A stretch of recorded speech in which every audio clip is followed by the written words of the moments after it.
Hello, everybody. This is one and only Current Sony. Today we have a very special guest. Well, he is Jim Beck. They are first and the oldest student of Sydney Banks, and he's also a coach at Heartfelt Presence. So, with honor and pleasure, let's welcome James Beck. Hi, James. How are you today?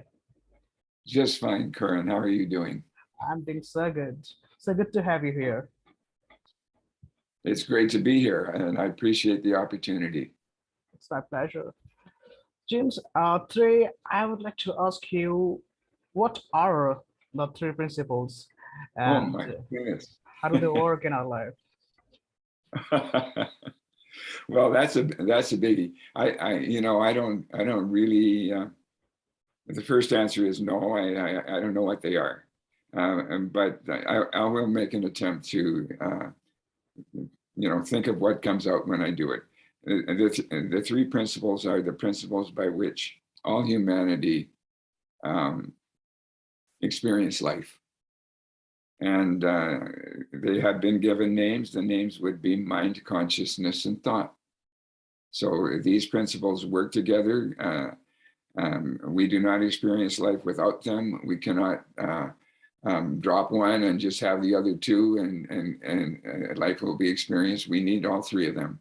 They're all three important. You can't have it doesn't work without any of them, without all three of them.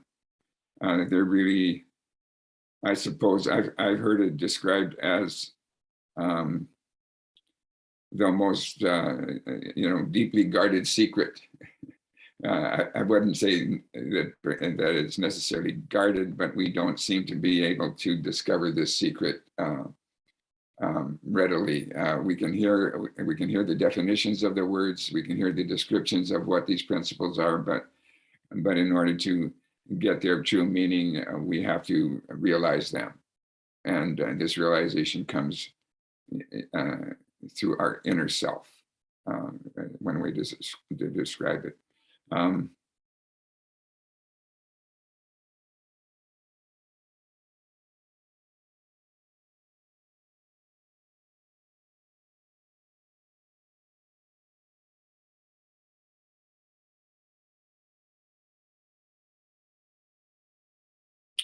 going to start with thought.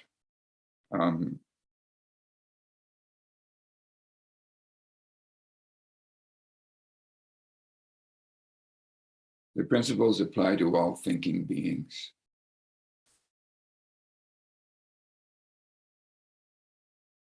We use them from cradle to grave. Newborns have access to the three principles.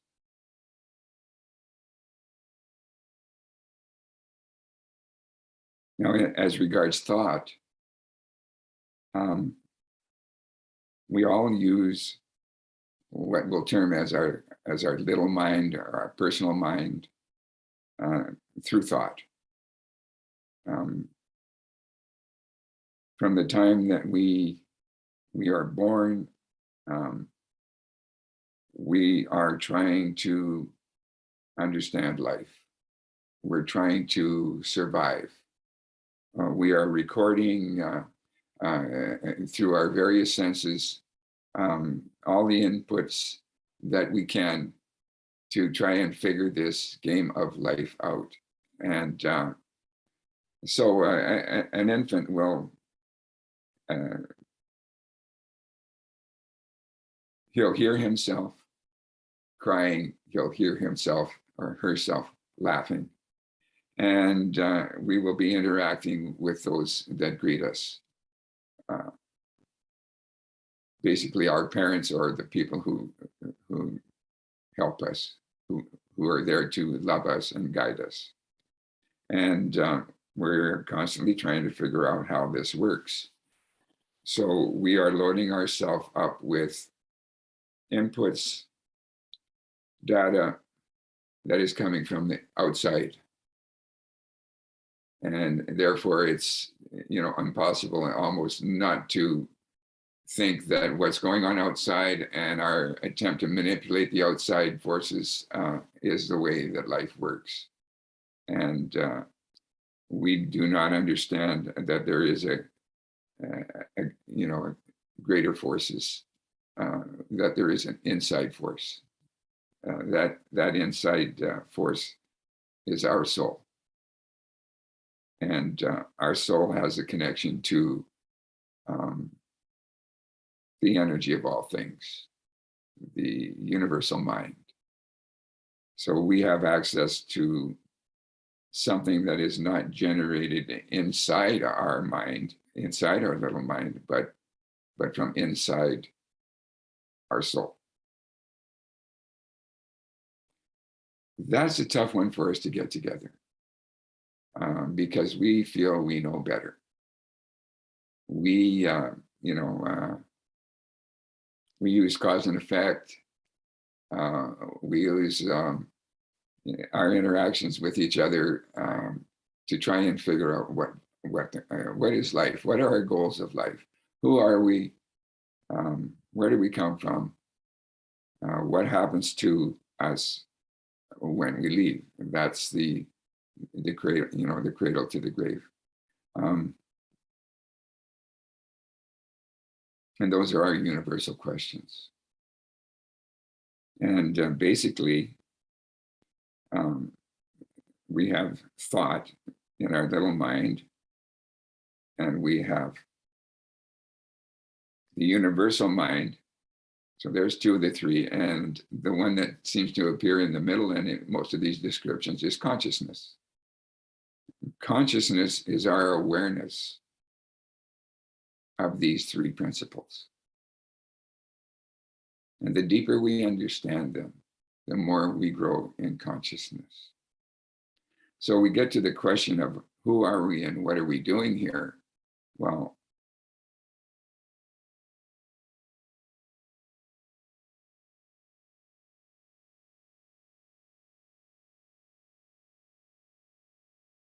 we are members of humanity.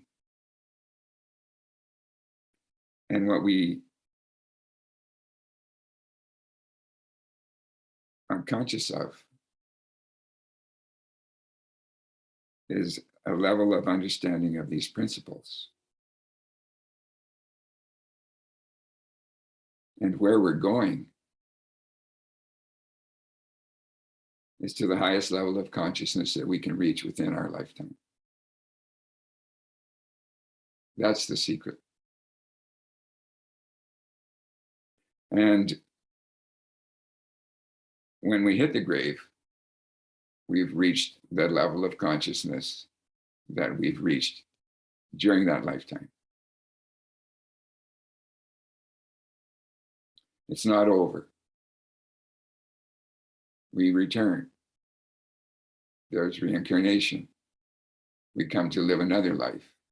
And we continue living lifetime after lifetime, every lifetime growing in consciousness until we reach enlightenment, the knowing of all, the knowing of inside and out, the knowing of the form and the formless.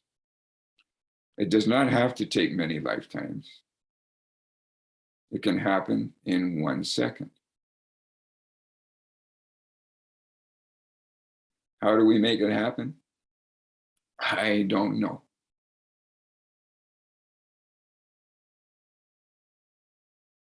Mr. Banks once said, whatever you think enlightenment is, it's wrong. And the way that you plan to get there, it'll be the opposite of what you should be doing, because you will be working from the little mind when you do that. So basically, that's such a tough question. I don't know who can really answer that question except, enlightened beings, which I am not.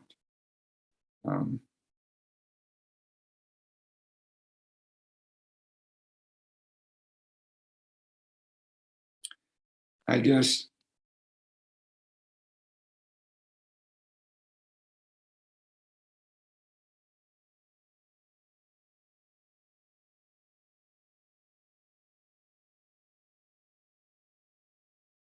we're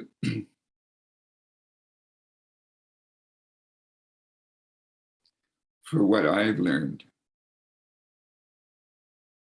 growing in consciousness is akin to growing in our level of love, our level of love and understanding.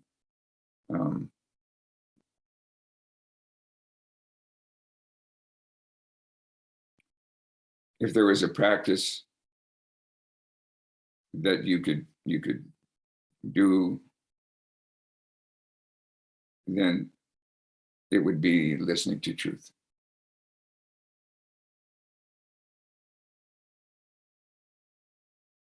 The deeper truth that you can listen to, the deeper truth that you can hear, the closer you will come to higher consciousness. That is what will change our consciousness. Is it a technique? It's something that I've wondered about for decades. And I would say that it's being in the now, moment to moment, when you're exposing yourself to truth. And the listening is done in the strangest way. It's listening for a feeling. Now, how do you even know what that is? It's a matter of experiencing it. And what feeling are we listening for? I mean, we have all kinds of feelings. We're listening for love. That's what we're listening for.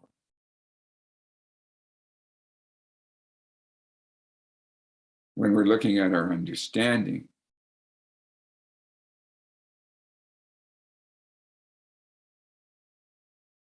it's understanding what is now, understanding what is present,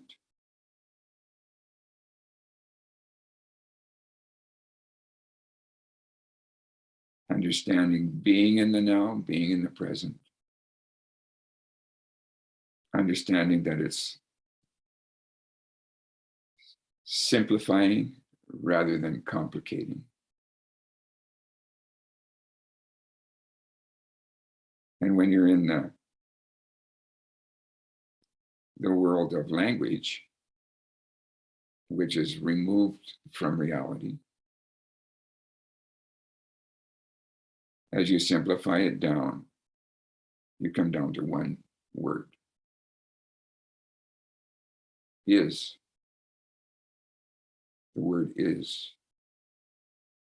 That's the word that's describing the now. And the highest level of what is love. Is love. When we realize that, we grow. And it's a matter then of how deep do you feel love, which is a never-ending journey.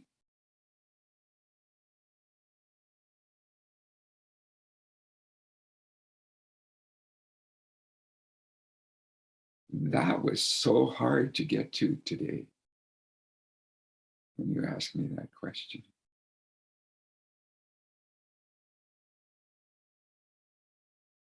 Yeah.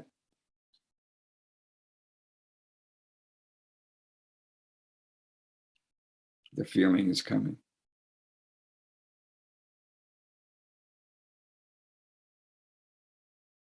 So as we go through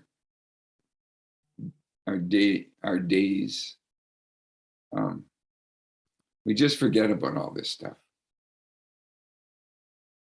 And what I found helpful to remember is that if I can conduct myself, live in kindness, which is love. It's all the value of love: kindness, security, peace, caring.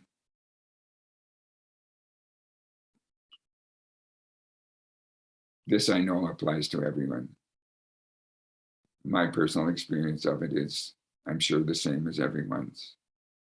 When I'm when I'm in my kind place, my caring place, my place of liking, my place of understanding, my my place of oneness, my place of sharing, then the other end of the spectrum, hate, anger, frustration, insecurity, fear, jealousy,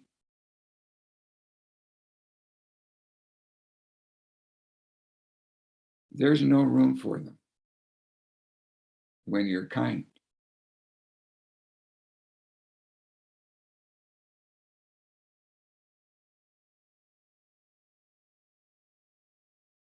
The more love you feel, the more secure you are.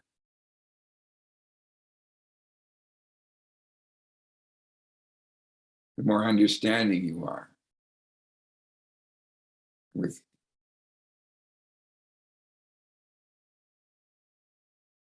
everything in nature.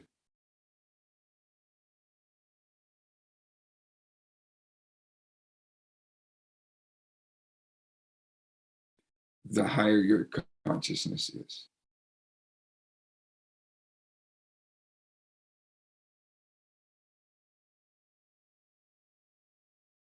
So we're going for the, the deep question here, not the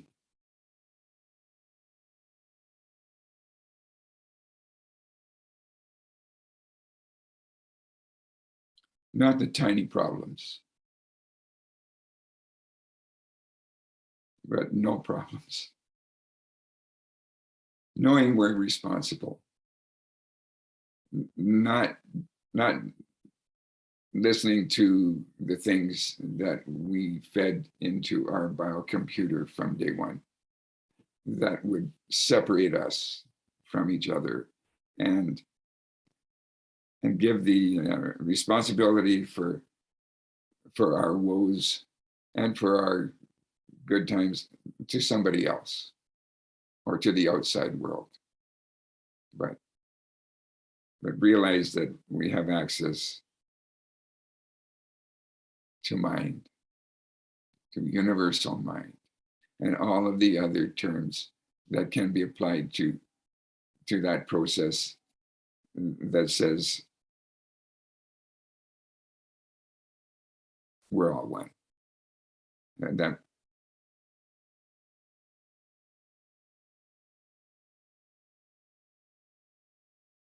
mind is everything. We're part of everything. Now, I hate to say that word God. I hesitate to say it, not I hate to say it. I hesitate to say it because it's just another word for mind, for universal mind.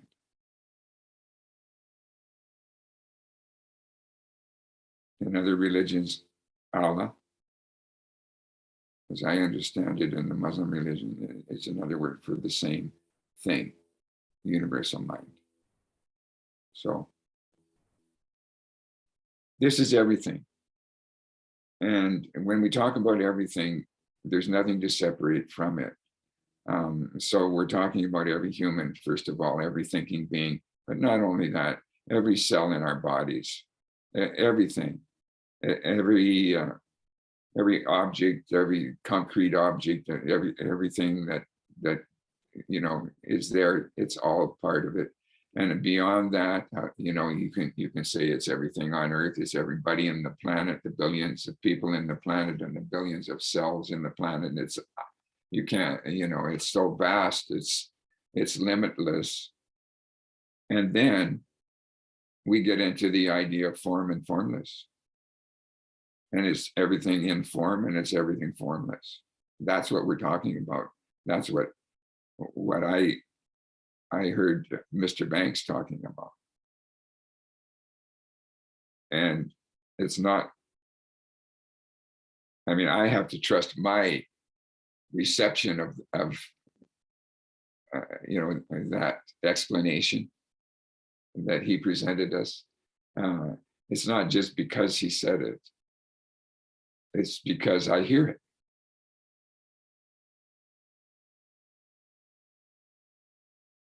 Because everything is just a metaphor, and it has to be received by every individual within themselves to get that aha from it, to get that insight, their own insight.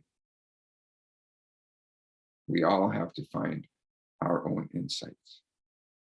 We all have to allow them to come to us. There's nothing, there's nothing we can do for it.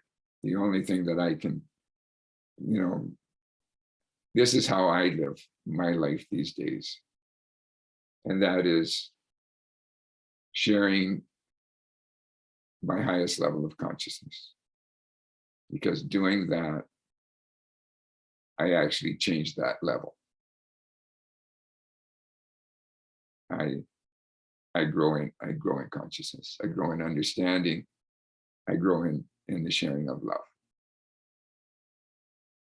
So it seems as I try to remember what I've just talked about, that I've been all over the place. And, I've only just, let me say, I've just done my best to try to explain the unexplainable. And there's other ways to do it. But the real way is just to get that feeling. Live in that feeling, share that feeling.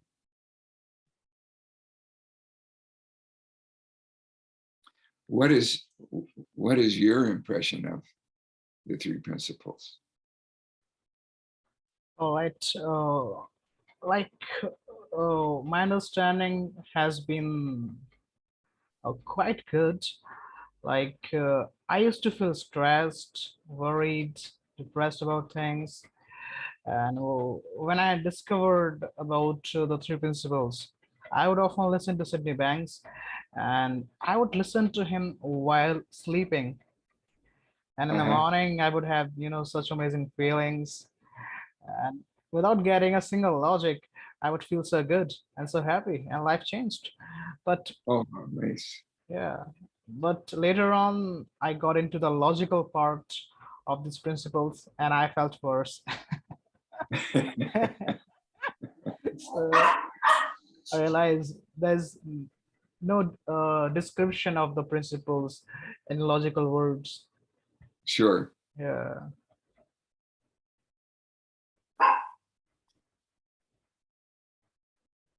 Yeah, I know. Whenever I put on a video of Sid's, whenever I listen to a tape, whenever I read one of his books, a page of one of his books, um, I feel elevated. I feel happier. Wow. I feel great. I feel grounded. It's is that a technique? The idea of technique, not technique. If you're opening up to truth, then you feel good. When you feel good, you've been growing. Exactly. That's how I play it anyway. How I play the game of life.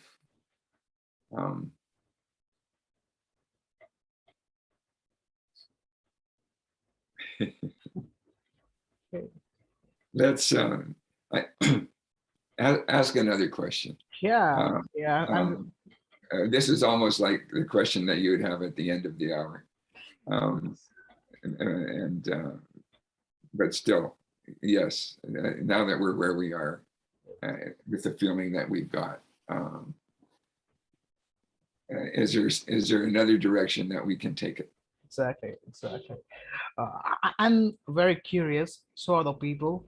Like you are the original student of Sydney Banks. So how did you meet him? How did you meet Sydney Banks? Sure. No, that statement I have to qualify. I am not the original student of Sydney Banks. I am one of them. If I were to say who is the original, I would have to say it's Barb Banks. His wife at the time was the first student of Sydney Banks. Okay. That's where he shared it right from the get-go, right in the moment, right as he, when he had his enlightenment experience, she was there, and so he began trying to explain it to her, and then also realizing, and that it was quite a shock for her to see this happening before her eyes, and so he paid loving attention to her and helped her along with it, and she was incredibly.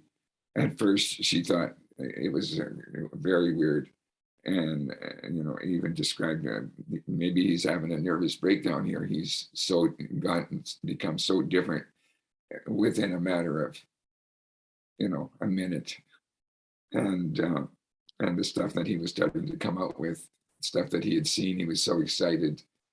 He realized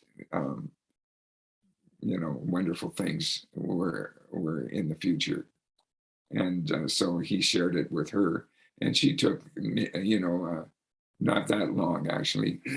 I think it was within a day or two that she actually had an insight about what he was sharing, and so there's the original student of Sydney Banks, and there were others within that first year.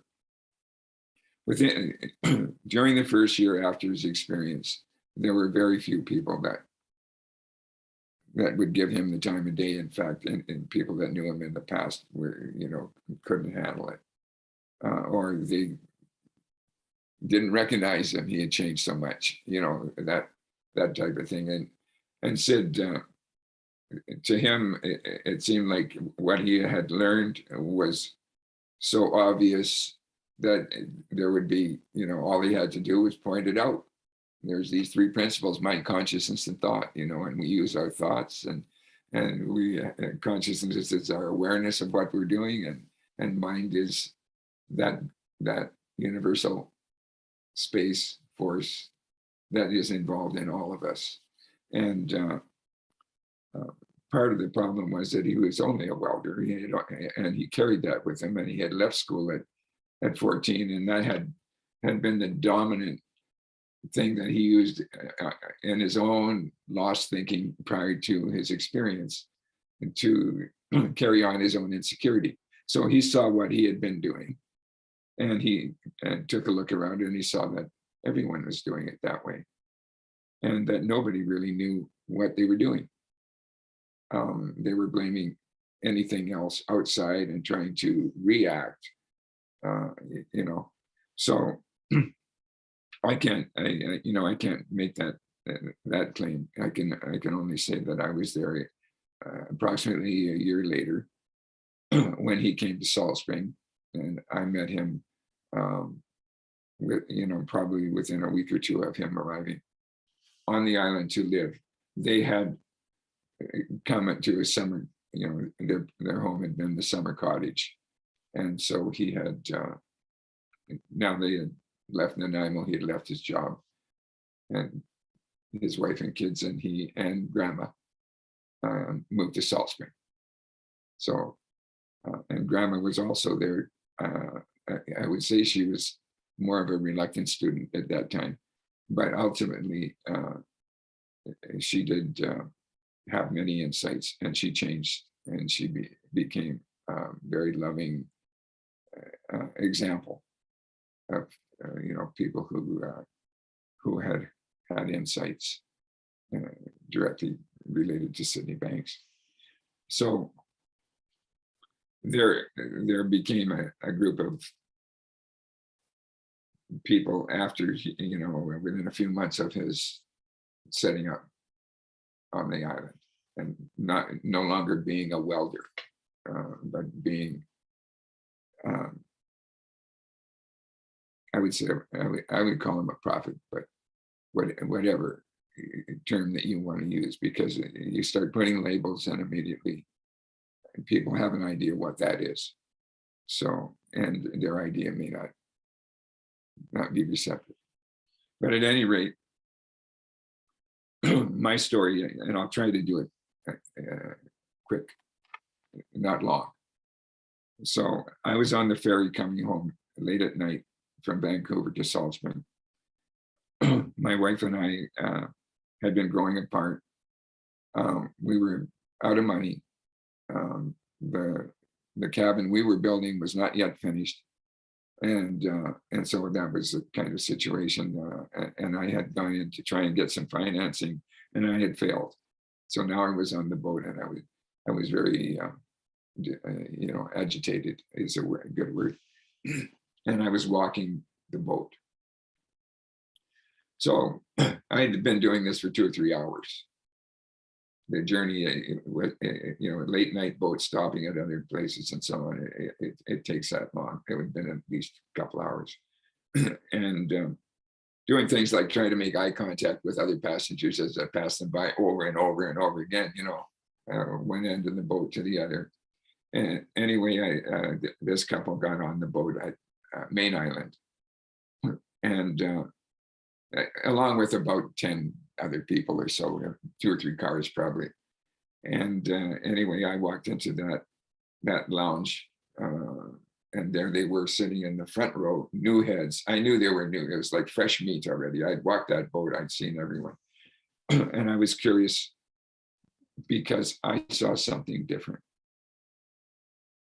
They stood out right there in the middle of it, and they were an ordinary couple, not fancy dressed, old leather jacket, jeans, simple. I saw love. They had their heads together, kind of. They were tired. It was, probably 11:30 at night, and but I picked it up right away, and I had to have a look. So I deliberately walked in front and walked across and had a look down at these 2 people that were tired out, but content and at peace. Almost, they almost had halos around them. They were so, there was love. So I carried on my walk. I just had my look, and then I walked. But something had happened already. I sat down before I finished my next circuit. I found a place to sit, a place to rest. And, later, a couple months later, or maybe more than once, Sid would say to me, "What did you hear that night? What did you, what was it?" Because he was curious as to the effect that he was having on people for his continued sharing. And I had, we had talked later on in the evening, in that night, because I had invited him up to my house. But my answer was, I don't know what was said, but I saw love. So that's why I'm so big on talking love. I was changed by love. It was not by words. The metaphor for me was a visual and a feeling that was radiating. And that's what I saw. Anyway, I got off the boat. I stuck out my thumb. It was the end of the parking lot. It was midnight, black. And the cars started coming out, and I was out there with my thumb out because I had no ride home. And an old pickup truck pulls over. Sit and bark. Open the door, get in. Where are you going? I told them, that's on our way. And how are you doing? And I spilled my guts. I told my sob story. Poor me, so on. Very kind, very loving, both of them. Listening, even though they were in that tired place. And when we got to my driveway, I insisted that they come in. And they did. They drove up to the top in the dark, got out, walked up these rickety stairs into our home. I got my wife out of bed, and we sat in semi-darkness talking for about 2 hours. And I could never tell you what we talked about. The word Satori came up. I had no idea what that word would relate to. Now I would have said that it relates to an enlightenment experience. Sid, I remember Sid saying, "Oh, and then there's levels of consciousness," and he said, "No, it's too soon for levels." And I remember my response, "No, it's not. Tell me, I can take it." What are levels? What is this levels? So anyway, that was that night. They were reaching out to us in a way, and it was you might say, under the guise of friendship. They were new to the island, and they were, Sid was really looking for some people to share with, but they were reaching out as friends. We were not saying, "Well, we got a lot of problems, and we'd love to hear your stuff." So we became friends. We went down to their place the next day, met their kids, brought our kids with us. They were very hospitable. Sid was in the middle of fixing the floor, leveling the floor in the cottage. He was a hands-on tradesman still yet, and loved doing that kind of thing and enjoying what he was doing.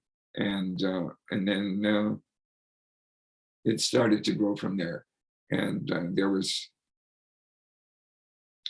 he put an ad in the paper, and it was advertising for an awareness group, Friday nights. Anybody interested, here's a phone number, and it'll be conducted by someone who himself is enlightened. And that little ad generated a certain amount of interest, mostly, I might say, more negative than positive, but so what? So he held a kind of a meet and greet evening, and invited those people that had phoned and responded to the ad. And on top of that, there was us, and there was 2 other couples that we knew. And one of them we didn't know. They had met Sid, similar to me, only not on the boat, but had gone down his driveway looking for him. They'd heard that there was a guy down there that might be able to help him. And so there was a Friday night group that formed. Now, this first night did not really go that well, I would say, but the people that had come and phoned and read the ad mostly were there to challenge. What makes you think you're enlightened?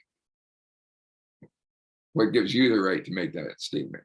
This and that. They were threatened. Anyway, the night ended, and as a result, there was Friday night meetings starting over at Sid and Barb's, and they weren't really meetings. They were just gathering together, and we would ask Sid questions, or Sid would start talking, and then we would ask questions. And they put the format of eventually of writing a book, a little book. So this was the first writing about Sid, and it a lot of it was said in those Friday nights. So about 8 people. His brother-in-law and his wife came over every weekend, stayed with Sid and Barb, often bringing 4 children with them.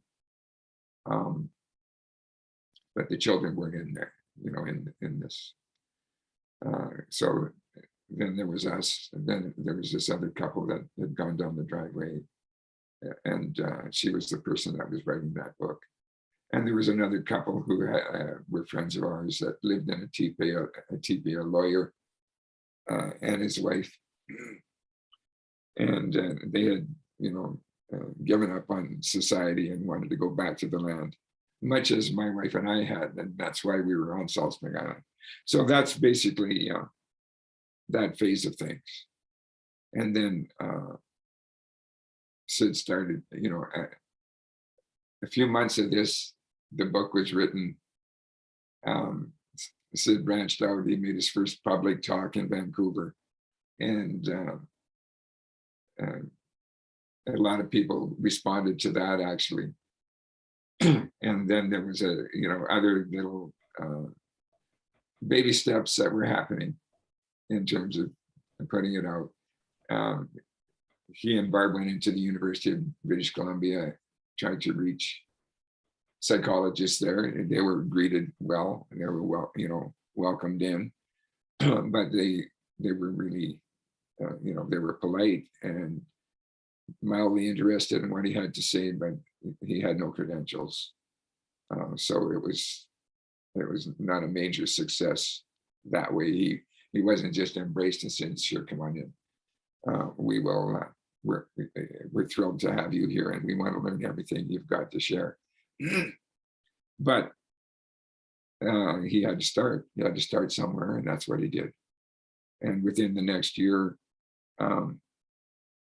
he ended up with groups, small groups that were listening, in a way, mirrors of the Friday nights, only there was one in Nanaimo. There was one on Main Island with the brother-in-law. There was one in Vancouver with other people that appeared. There was one in Victoria. So it went out that way for a few months. And Sid would visit each one, a different one each weekend or something like this. And every time they were starting to tape, they would tape little tapes of what he shared in these places, not public talks particularly, but and any public talks that he did after that, they started to happen, and they would be taped, and then these little groups would all have copies of the tape, and they could play that and grow from it and be part of it. So that's how it started, and then it moved on to psychologists hearing about it, however they heard about it, and eventually checking it out, showing up, and seeing that the people there had actually changed already. And it was similar to their clients who hadn't really changed because of the techniques that they were using, because the psychologists themselves needed to understand, needed to have insight in order for it to really work. And so these things started to happen. And it's grown to where it is today, which is a phenomenal thing. But it's just still in some ways only baby steps. The number of psychologists in the world, the number of psychology departments in universities there are in the world,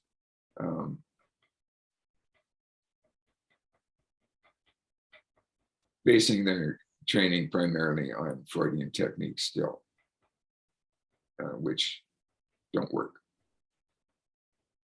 They don't stop the suffering.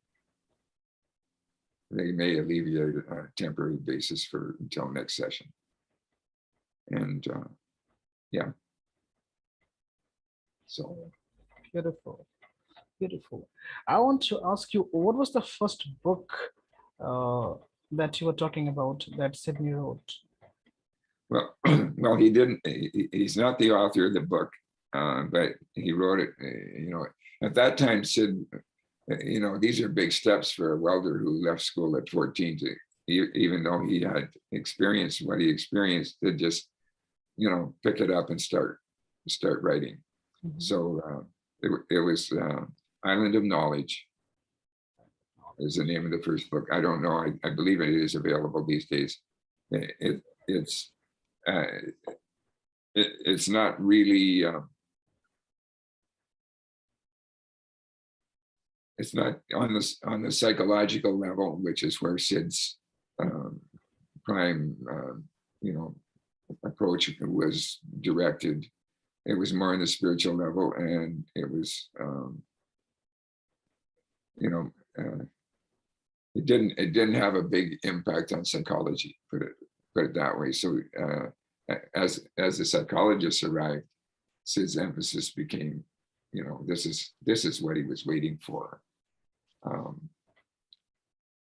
His mandate from his experience was quite clear that he was destined to help alleviate human suffering.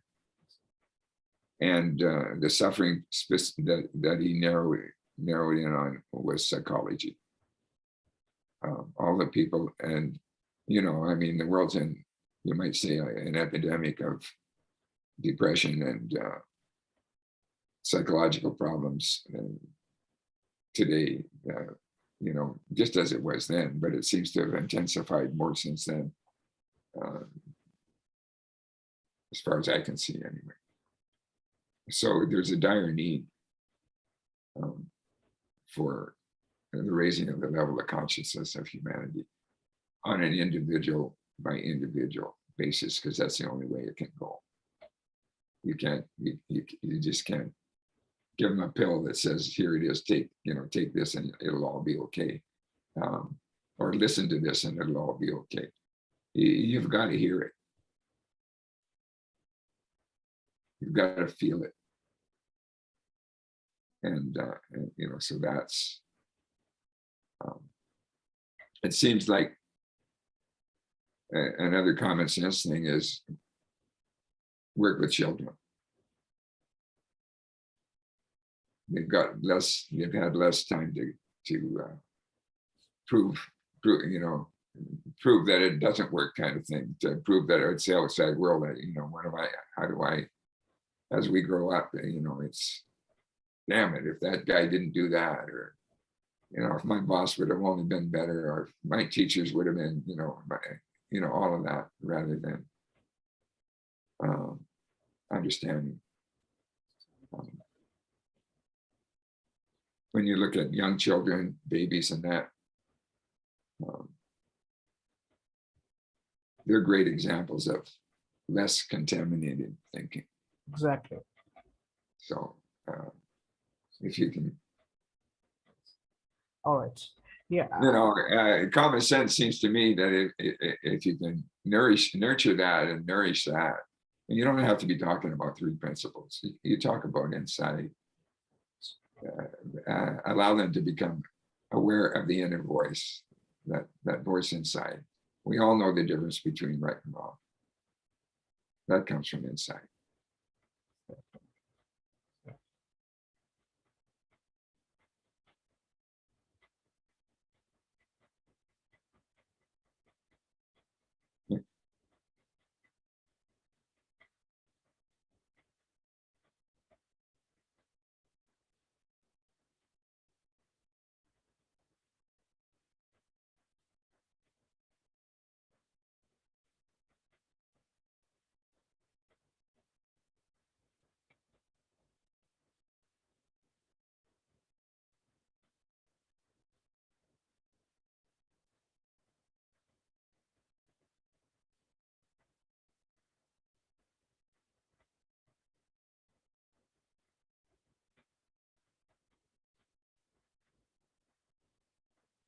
I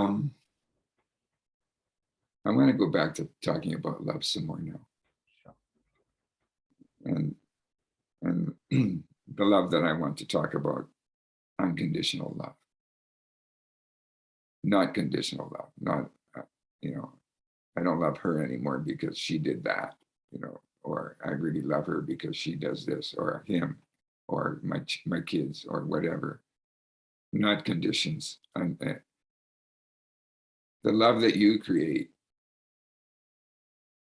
as a gift to yourself, because you want to be living in love, and you don't have to have an outside reason to do this. You just feel it, know it, practice it. recently, you know, my fiance and I are to be married in about 2 months. And so the idea of we're going to play some music. It's an outdoor wedding, but we got a PA system, and we want to play some music. What songs are we going to play? And there's been, you know, a number of different songs, but this one song that we were checking out that we love, and partly because back in those days, quite often there was singing, you know, after a talk or a gathering together. And one of our favorite performers was a guy named John Denver. I don't know whether you've ever heard of John Denver. He's not around anymore, but he wrote some beautiful songs. And so I went on YouTube and I had not heard this song really. I must have, but I don't follow music all that amount. But it's called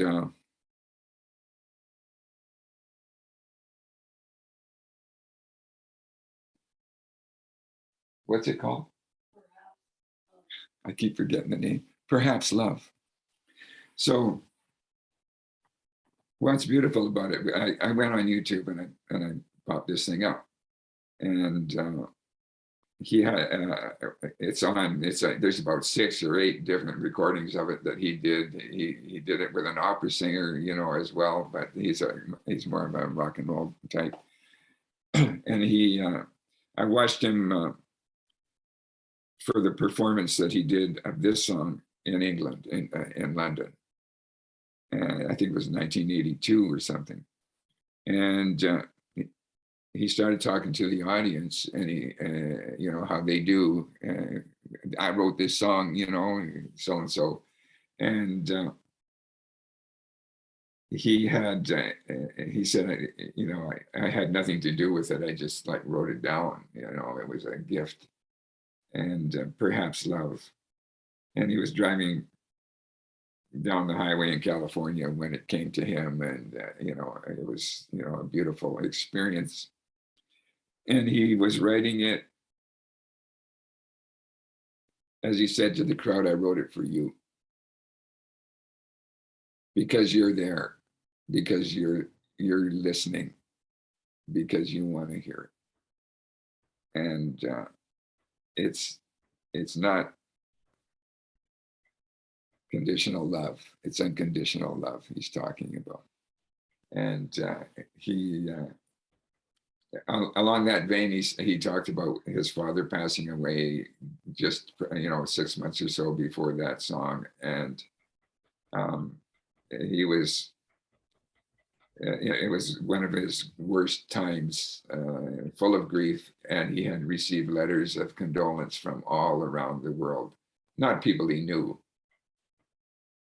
people who knew about him and reached out to him and wrote him this beautiful thing. And it really touched him, and it really helped him. And he was grateful for that unconditional love that was coming from people who expected no response or anything else. They just gave it to him unconditionally.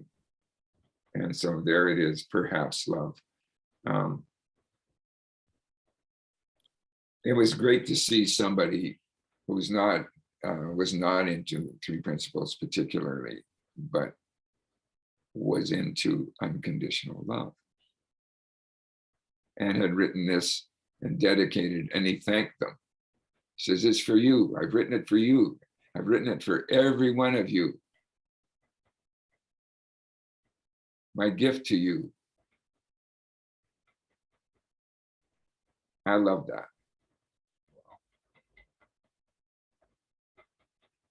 Unconditional love. It's that feeling. It's that beautiful feeling that we give ourselves. We're in the feeling of love, not for any bargains. We're in the feeling of love because that is it. That is the answer. That is our highest level of consciousness. And it's never ending. It goes deeper and deeper and deeper and deeper. And then it goes deeper. And that's really all we have to know.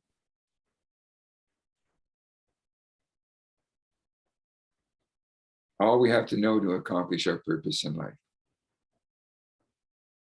That's the reason we're here. How simple, how wonderful to live in love. That's what the three principles are all about. You boil the three principles down, and what you're left with is that the answer is love, unconditional love. Love you, give yourself. You don't have to have any reason for it. Make up your reason if you want to, but not a conditional reason. It's a feeling that you want. That great feeling that you had when you were talking about playing Sid while you slept and you woke up with that wonderful feeling. That's love. Wow. And we hide from love. It's a disgrace. We never want it. It's seen as a weak thing. It's the most powerful thing there is. It's not a weakness. It's not a weakness to say to somebody, I love you, because they might reject your love. It's your love. Reject or nay is not the reason. I love you. I love you. I have the feeling of love. I can, it's just a beautiful feeling. It's just the most beautiful feeling. It is the ultimate feeling.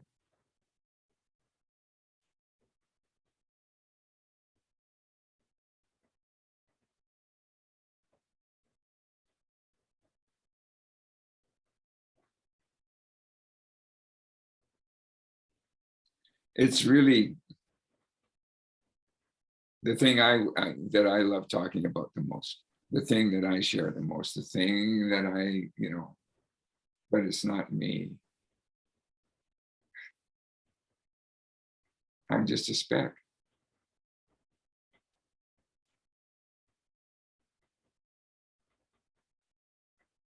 But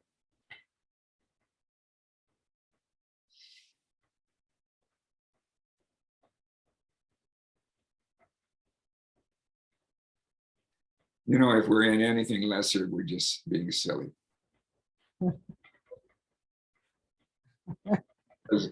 As we have nothing to do to have that feeling, except allow it and share it. That's our part, is to share it.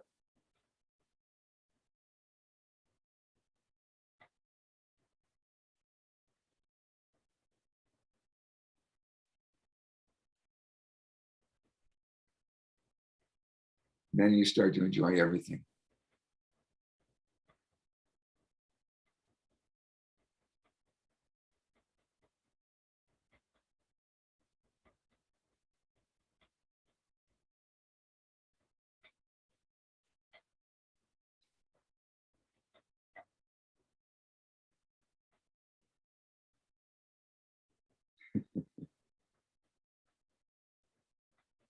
When you asked me to explain the three principles, I was floored. What is it? Nobody can explain the three principles, to be honest. Who can explain consciousness? Who can explain thought? Come on, who can explain mind of all things? I love trying to explain mind, but I love it. Actually, this is the gift we're given. This is how humanity works. But as far as getting our little mind around it all, yeah. But certainly it's important.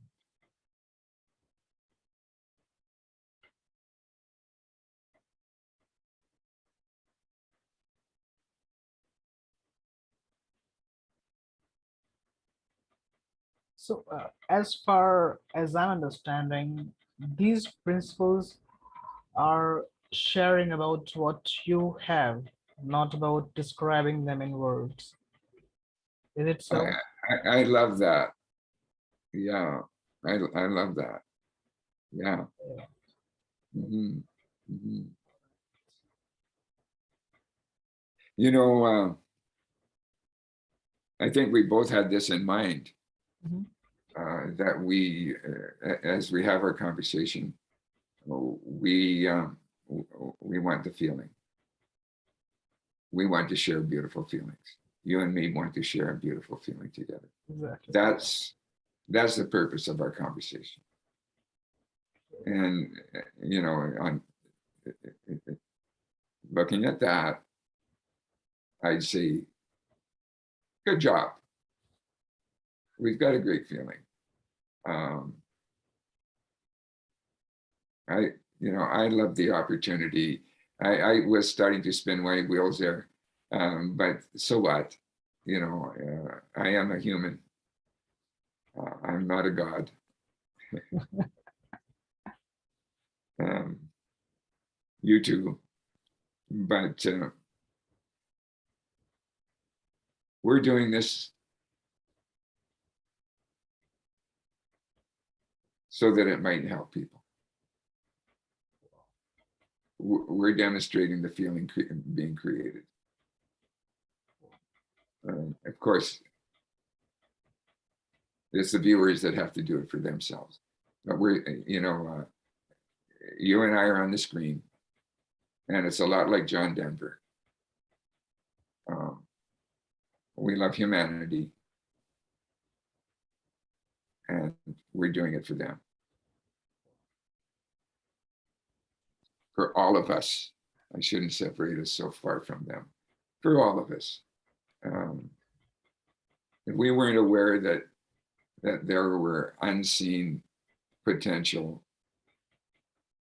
humans that are taking a look at this, if they give us a chance, um, we love them. And we love them for the opportunity of the potential of this going out. Much as a writer, writes a book and he doesn't know who's going to read it. He or she doesn't know who's going to read it. But, without that visualization of a reader, um, you know, we love our readers. We love our viewers. Without them, this wouldn't be possible. And so the gratitude comes in. That's two other uh, beautiful factors that go along with this understanding, and that is gratitude and forgiveness, humility. There's whole other vistas that come and that arise when we're acknowledging gratitude, when we're acknowledging forgiveness of others and ourselves, and experiencing humility, which is a retraction of ego, opens up a space that gets filled with love.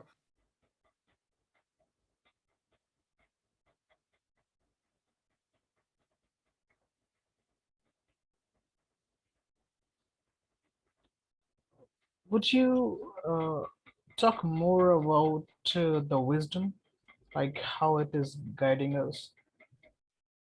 Well, wisdom is another name for mind, Okay.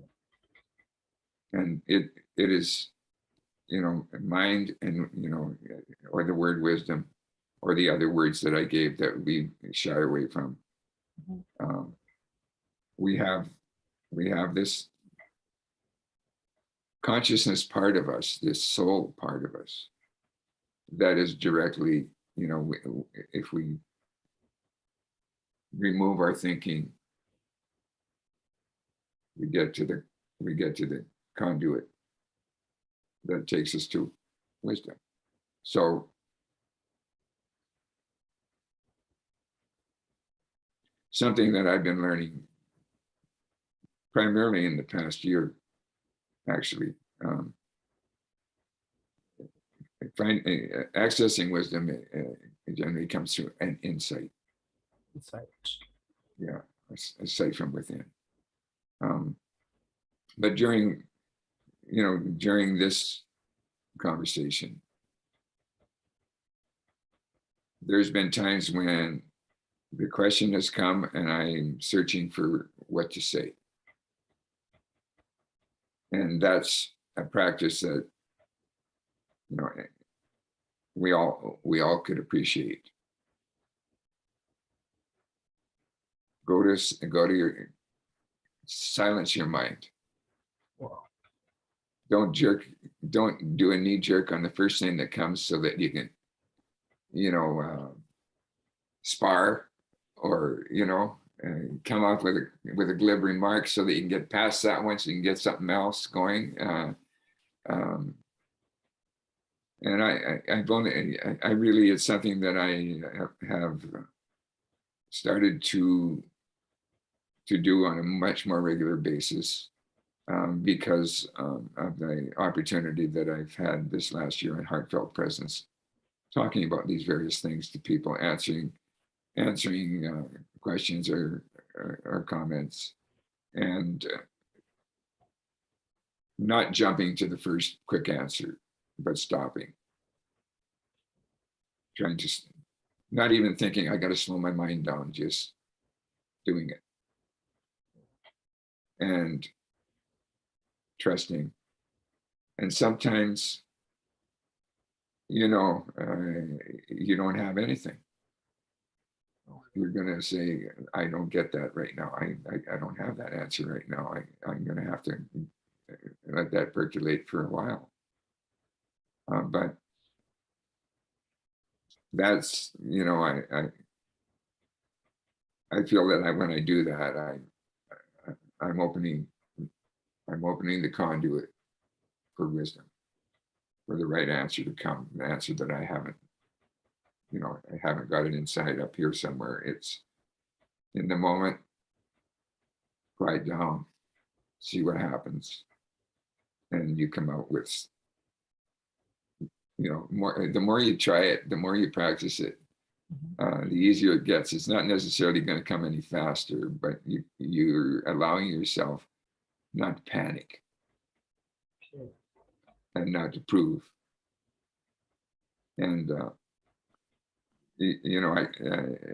when I watch this again, I will wonder, I don't want to be judging myself too much, but I do want to get better. So there might be times when I look at it and say, oh, why don't you just take a little longer and let the answer come, especially on the very first question. Beautiful. But so that's really all I know about it. Sid used to do it. I didn't necessarily notice him doing it. But now I look back and I see that he teaches it in his writing. Almost every character, he has characters in all his books, the ones that have characters. Missing Link does not. But the rest, there's always a person of wisdom as part of the story. And that person gets asked questions. And Sid includes in his description how that person stopped for a minute, took a pause, waited, and then answered. And that's, and there are other people within, this field that I respect highly, and I noticed that is one of the things that they're sharing is take a moment, let your mind clear. And I know when I'm working in the heartfelt room, without even having a question, regularly Roz and I will suggest, let's have a couple of minutes silence together. Wow. And so we do. And sometimes it's longer than a couple of minutes. And the response of people in the room has been very supportive. They love it. And then during that quiet time, you know, what we'll say is, if something comes to you, bring it up. Okay. And, you know, I would say 9 times out of 10, there are certain things that come to me to share, because we have time to share, and our mandate in that situation is to have conversations. And we don't just jump to the 3 principles particularly. It might be something that's going on that happened earlier in the day that you want to share, but you see it and share it in terms of 3 principles. So that's, you know, I think that I like that advice. I use it myself. Wow. And you get better at it. It's like an insight, So, tiny little insight, you know, but they can be any size. mhm. You know, they come in big and middle sizes. But that, yeah, wisdom, that's it. Wisdom is accessing mind. Mind holds the wisdom. Or another way is, if it's a problem that you want to solve, or a choice that you need to make, and you're agitated, or your mind won't stop analyzing and saying, I'm going to write all these things down, positive, and all these things, you know, pro or anti, or pro or that, to solve the problem. And really, it's go to your happy place. Leave it alone. Don't try to answer it. Trust that you'll do the right thing, that the answer will come to you and it'll be clear. And do something you enjoy. Wow. Let it go. Do something you enjoy. That's where they say go for a walk in the woods, or play a game of tennis, or if you're with somebody, share in a different way, you know, lighten up, be together. It's more important. In the now is more important than that future choice, or the regrets that you have for that other choice. And that you just let those all go. And then your problems are gone. Wow. It becomes easy. You wonder, what was I so worried about that for? You just have to trust your inner voice. So practicing that,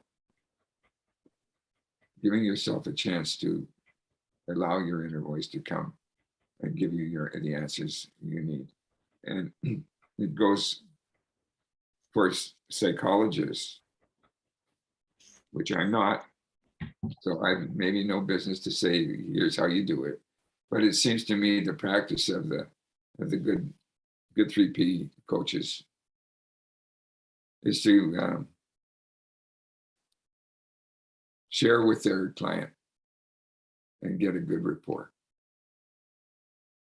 build trust, and the problems that they think they have go away.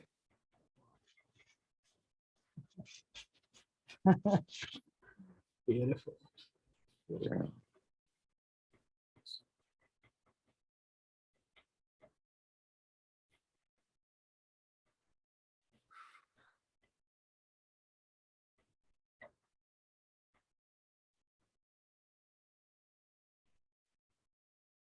So are we about time to wind up? Yeah, exactly. It's been almost like 1.5 hours. Sure. All right. Okay. Well, I want to thank you for the opportunity. It's my pleasure and my honor to Oh, be with you. That's you know, far beyond what I need. But thank you for those words. But it's been an honor to be with you too, Curran. I think you're a great guy. Thank you. So are you. No, no. If you only knew.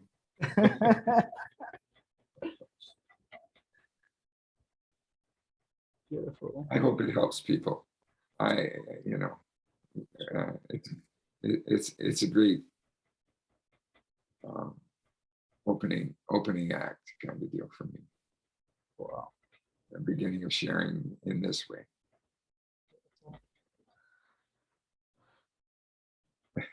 Well, it was amazing, very much insightful. After talking to you, I feel lighter, better, and happier. Oh, and I feel the same with talking to you.